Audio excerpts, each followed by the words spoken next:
Congressman Good here with your weekly Good News from Washington to update you on what we've been working on up here in D.C. You know, as the Biden administration continues to put forward more of their wasteful spending plans and try to advance their woke agenda, I want you to know the good news is that there are people here in Washington fighting for you, fighting for less government, less spending, and accountability from our leaders here in Washington. And part of that was the committee hearings we had this past week. And as part of the Budget Committee on Thursday, we challenged Biden's budget director, Shalanda Young, and I questioned her and asked her, when is the national debt too much? When is our spending too much? Unfortunately, she did not have or would not give any answers on the subject.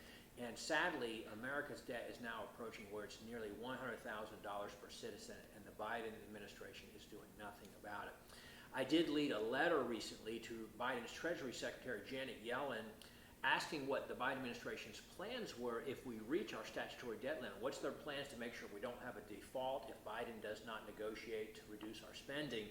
And sadly, her response did give me no indication to have a plan for how to cut our spending or how to prioritize our payments to make sure that we avoid a national default.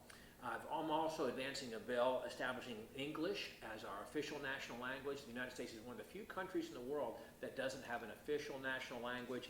And English proficiency really empowers our legal immigrants to assimilate into our culture, succeed in the workplace, and really reach their greatest potential. Also, we voted today to pass here Friday at the end of the week to pass the Parents' Bill of Rights. Parents across Virginia and throughout the country have been showing up at school board meetings and reasserting their paramount responsibility for the education of their children. But unfortunately, Democrats and the Biden administration went so far as even to label them as domestic terrorists for doing that. So this is your Republican majority in the House standing up for parents all across the country and supporting them in their responsibility for their kids' education.